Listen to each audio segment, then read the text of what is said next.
Jadi saya kasih tahukan kepada seluruh yang hadir ataupun yang di rumah sedang ikutin live, setiap tahun beredar kabar dan informasi serta nukilan dari satu riwayat yang meriwayatkan ada amalan sholat qadha di akhir Jumat bulan Ramadan. Sering muncul bahkan setiap tahun. Banyak yang share, banyak yang membagikan bahkan mengamalkan. Yang beredar di media sosial yang riwayatnya mengatakan bahwa jika di hari Jumat terakhir bulan Ramadan dianjurkan untuk melakukan sholat qadha. Tapi maaf, riwayat itu memerintahkannya adalah mengqadha sholat, namanya sholat sunnah kafarah atau sholat sunnah qadha, 4 rakaat dengan 1 salam akan mendapatkan pahala seperti menutup kekurangan sholat kita sekian tahun yang kita tinggalkan. Ini riwayat ini jelas riwayat yang salah, sesat, menyesatkan, dan amaliyah semacam ini yang mengamalkan 4 rakaat tujuannya katanya untuk menghapus semua tinggalan sholat kita yang kita tinggalkan dulu berapa kali sholat, semuanya ada yang ditinggalkan. Dengan 4 rakaat ini tertutup semuanya. Ini jelas-jelas amaliyah bid'ah. Amaliyah apa? Bid'ah. Gak ada dalilnya, gak bersumberkan dari Nabi, gak bersumberkan dari ulama salaf. Dan amaliyah ini riwayatnya adalah riwayat yang sesat. Makanya di beberapa kitab fikih juga disebutkan riwayat ini atau amaliyah ini adalah bid'ah mungkarah. Bid'ah yang buruk, mungkar, harus diingkari. Tetapi ada riwayat yang kita dapatkan dari masyayikh kita yang sebetulnya yang dimaksud adalah riwayat ini. Yang benar, yang dari generasi ke generasi mulai di zaman Sayyidina Al-Imam Fakhrul Wujud Syekh Abu Bakar bin Salim sekitar kurang lebih hampir 500 tahun, 400 tahun sekian yang lalu, hampir 500 tahun yang lalu, beliau mengajak orang-orang di kampungnya untuk mengqadha sholat. Barangkali waktu-waktu yang lalu pernah meninggalkan sholat. Caranya bukan dengan 4 rakaat salam tadi, bukan. Yang benar jika kita ingin kerjakan ngikutin Syekh Bakar bin Salim, ngikutin ulama-ulama salaf dari kalangan alawiyin, para aulia yang dari generasi 500 hampir 500 tahun yang lalu sampai sekarang, bahkan dikerjakan oleh guru mulia kita Habib Umar dan para habaib-habaib yang lainnya. Jika mau mengamalkan sholat qadha, maka kerjakanlah sholat yang mereka kerjakan. Bagaimana caranya? Caranya adalah melakukannya dulu Syekh Abu Bakar bin Salim di masjid setelah sholat Jumat. Setelah apa? Dan ini bukan wajib, paham ya? Ini cuma ingin menjaga barangkali beberapa saat yang lalu waktu kita hidup masih kecil, masih awal-awal balik, masih remaja dan sebagainya, pernah atau bahkan berkali-kali meninggalkan sholat fardu dengan sengaja belum qadha. Belum di qadha. Maka urusan sholat ini nggak bisa kalau ditinggal, apalagi sudah balik ya, ditinggal sudah utang, harus disaur. Di akhirat akan dituntut satu waktu saja, satu waktu sholat ditinggal dituntut. Makanya jangan sampai kita menghadap Allah punya utang sholat. Nah, maka Syekh Abu Bakar bin Salim beristihad mengambil cara untuk menyelamatkan orang-orang kampung yang kadang-kadang banyak yang ninggal sholat. Mereka diajak, ayo nanti hari Jumat, kebetulan Jumatnya Jumat terakhir waktu itu, terakhir bulan Ramadan. Nanti hari Jumat, saat kalian kumpul di masjid, selepas sholat Jumat, kita bareng-bareng ikhtiyat, jaga-jaga melakukan sholat qadha. Barangkali ada sholat-sholat fardu kita yang tertinggal. Caranya bagaimana? Caranya selesai sholat Jumat, boleh dikerjakan setelah Jumat di masjid sekalian boleh, atau di rumah kita masing-masing boleh. Paham ya? Caranya bagaimana? Cara yang para habaib kita kerjakan, yang pertama kali dicetus oleh Fakhrul Wujud Sayyidina Imam Syekh Abdul Qadir Syekh Abu Bakar bin Salim, dilanjutkan dari generasi ke generasi terus, dilanjutkan putranya Sayyidina Husain Sayyidina Husain bin Syekh Abu Bakar bin Salim, terus dengan kaumnya setiap Jumat akhir Ramadan. Sayyidina Husain diajarkan kepada anaknya, kepada muridnya yang utama yaitu Habib Umar bin Abdurrahman Al-Attas, Sahib Ratib Al-Attas ini. Sahib Ratib Al-Attas mengerjakan itu dengan muridnya, dengan santrinya, dengan saudaranya, keluarganya terus. Sayyidina Imam Qutbil Anfas Habib Umar bin Abdurrahman Al-Attas juga ngajarkan kepada, mewariskan atau ngajarkan, nyontohkan, diikutin oleh santri-santrinya yang banyak, termasuk murid utamanya Habib Umar bin Abdurrahman Al-Attas adalah Al-Habib Abdullah bin Alwi Al-Haddad, Sahib Ratib Haddad. Melanjutkan dari generasi-generasi, dari ulama-ulama, dari wali ke wali, dari orang soleh ke orang soleh, itu dilanjutkan setiap tahun. Paham ya? Ngikutin jejak Fakhrul Wujud Sayyidina Al-Imam Syekh Abu Bakar bin Salim. Habib Abdullah bin Al-Haddad Sahib Ratib ngajarkan muridnya, anaknya, keluarganya, ke santri-santrinya. Di antara santri yang utamanya adalah Habib Ahmad bin Zain Al-Habsyi.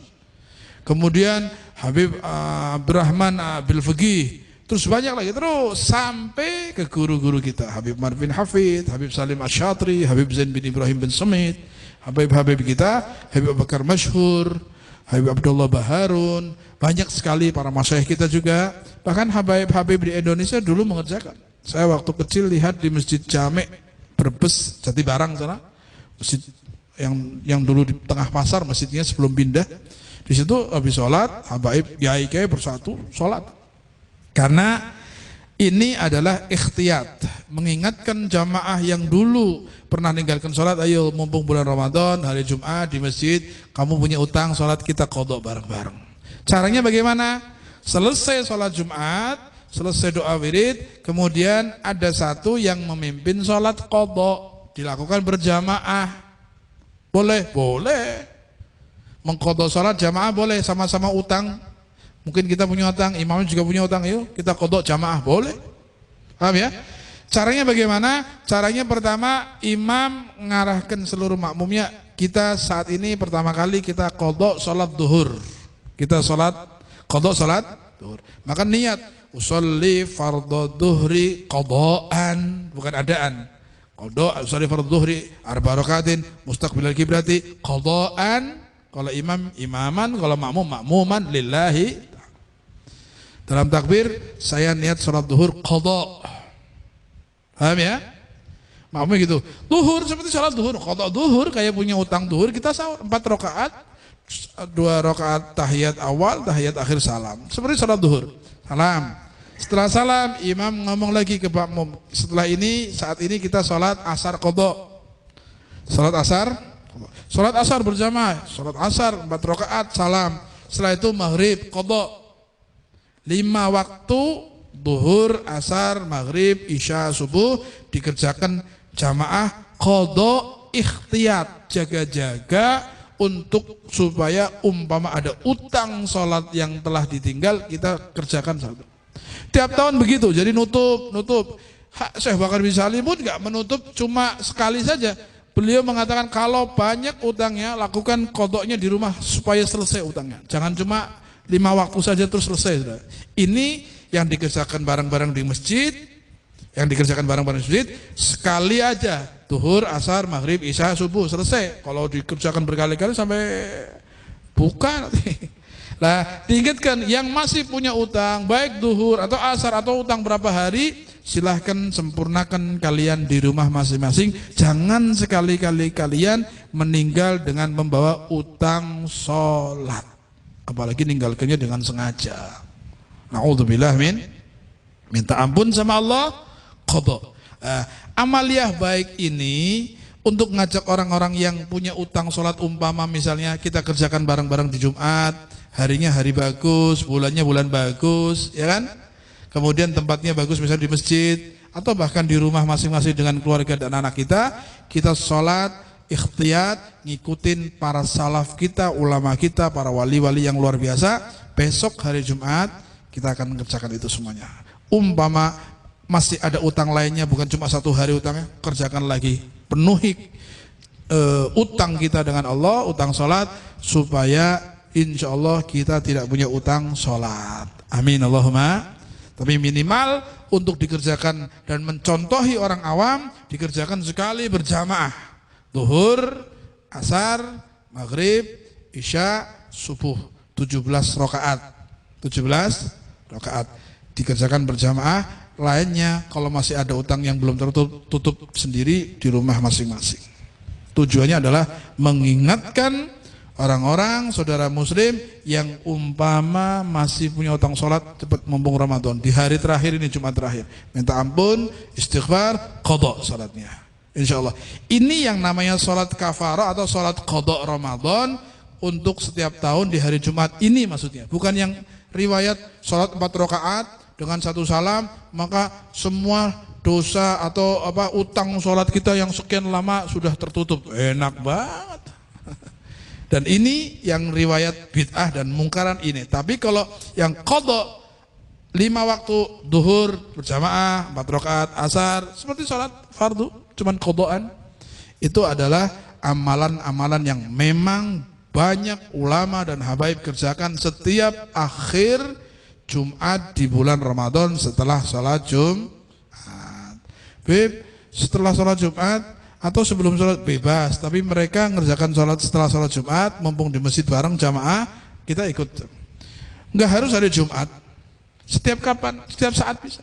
Cuman kebetulan waktu Syekh Abu Bakar bin Salim ngajak jamaahnya untuk sholat, kebetulan hari Jumat, mumpung kumpul di masjid sebelum pulang ke rumah, dia ajak. Ayo, jadi kita ngikut langkahnya para solihin, insya Allah.